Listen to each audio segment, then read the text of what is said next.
Hey guys, welcome to my channel. I decided to get out and come down to the park.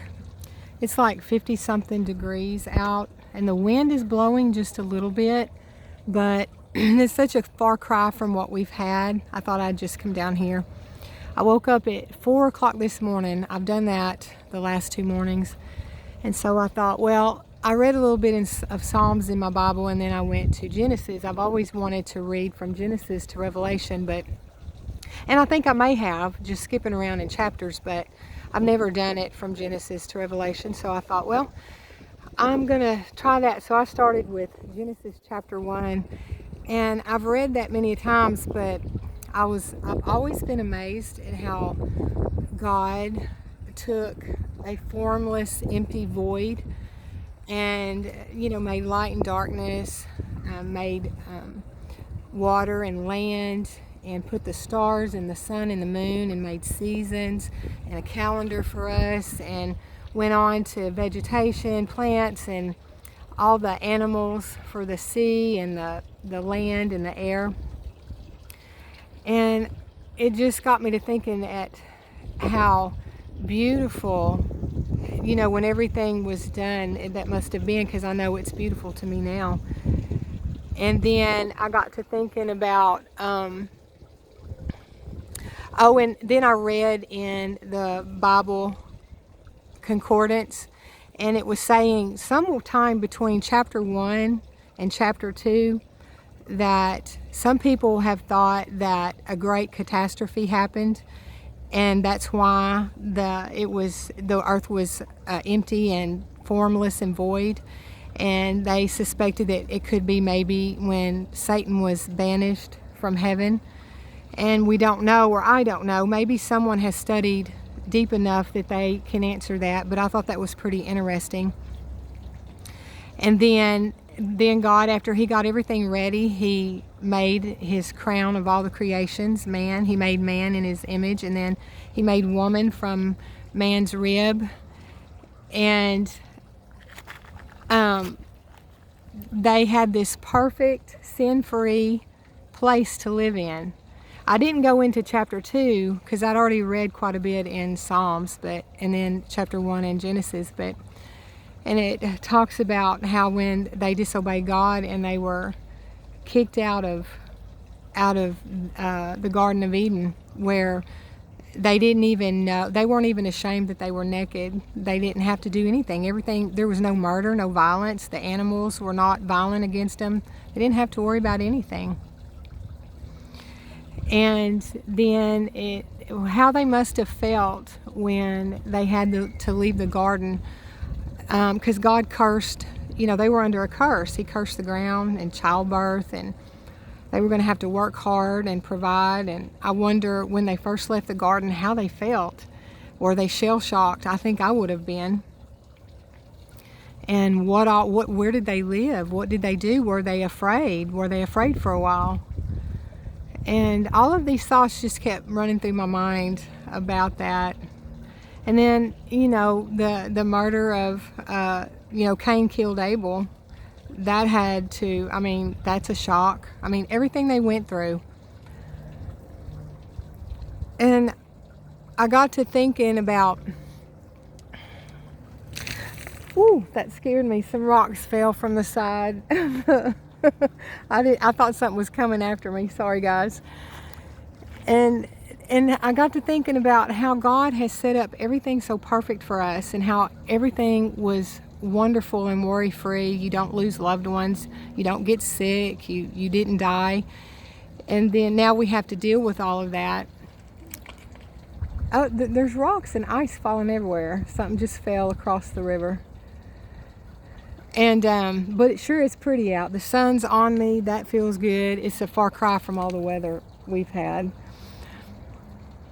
So then, and then when I think about all that we have to go through while we're here, and then God wants to restore us back to that same kind of environment. Like when we die and leave here, we leave our earthly bodies, that we don't have to worry about sin or sickness or losing loved ones. And it just puts me in a mind frame of how thankful I am, and all the things that I can think of that God has done for mankind. And I just thought it was an interesting read, and I'm going to start, I hope, in verse 2 today and read some in Genesis in verse 2 and then keep on going. But I just kind of wanted to tell y'all what I had done this morning, and it brought up a lot more points than that, but I can't think of everything right now. I have a million things I want to say to y'all, and then when I turn the video on, it just kind of like half of it leaves for some reason. But so I wanted to tell you guys last week, the week before, somehow I hurt my shoulder. I don't know what I did, but I pulled a muscle or something, and it went from the back of my neck down my left arm, and it was like a bad toothache you can't find any relief from. And Mike put his TENS on me. It shoots electrical pulses, and it helps. It's not gone, but I feel a whole lot better. And then Wednesday I woke up and I felt like I had grit in my eyes, and my eyes just hurt. So I went and looked in the mirror, and my left eye was red. And I didn't think of pink eye because I've never had it.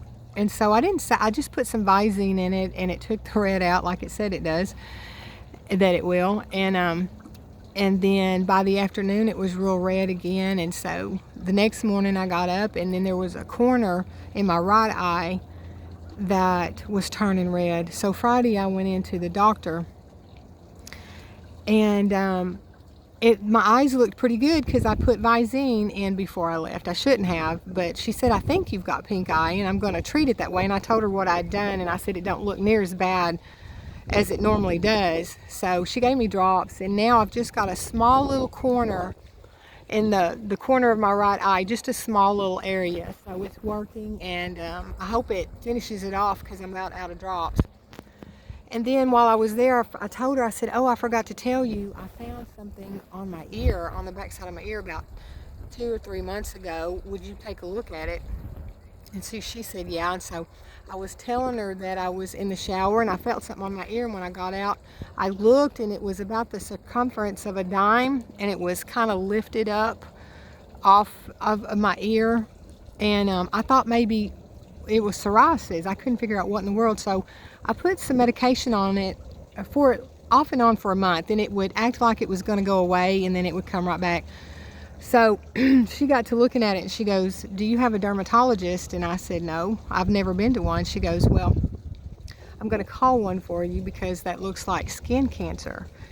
And of course, that scared me. I'm like, what? I came in here for pink eye, and now you're telling me this. So if you guys don't mind, keep that in prayer for me, because I hope it's not, and I hope if it is, that it's not anything that's going to spread or get dangerous or anything. And I slather myself in the summertime with sunscreen, but I don't know that I actually put it on the back of my ears. I've got long hair, and I just don't think about the back of my ears. So but anyway, I just kind of wanted to touch base with you guys and get out of the house. I'm fixing to go for a walk. It is absolutely gorgeous. I hope it is so pretty where you guys are at. And there is right down there, let me see, oh, there it is, I think. I was going to go back there and get that little frozen waterfall, but there's a man here, and he saw me go down, and it's a secluded area, and I thought, no, I'm going to come back out into the open. But it's so pretty right there. Let me see if I can get it in a little bit more for you guys. There it is. That is such a pretty formation. I just love it. But even though we have ice and the sun's out, it just feels so warm, and compared to what we've been through, oh, it's almost like a summer day. And I've been praying for Texas and all areas that's been hit pretty hard. We lost power for a couple of days, and we didn't have water, and but nothing compared to what other people have been going through. So I'll just pan out while I'm talking to you guys. So I've been keeping everybody in prayer, and I appreciate it. And if you guys need prayer for anything, leave it in the comments, and I will pray for you guys. I'm not shy to ask for prayer, and I'm not shy to pray for people either. I've been doing it since I was a little girl. But I just wanted to touch base with you guys and tell you hi, and I hope you guys are well. And I'll be doing a video I hope this week, if nothing else comes up, or if I don't have to go to work with Mike or anything. I saw a video, this lady was doing something I never would have thought of. And I tested out what all she said she was doing that worked, and it did work. And so I'm hoping to post that video for you guys soon. Alright guys, have an awesome day, and I will talk to you later. Bye for now.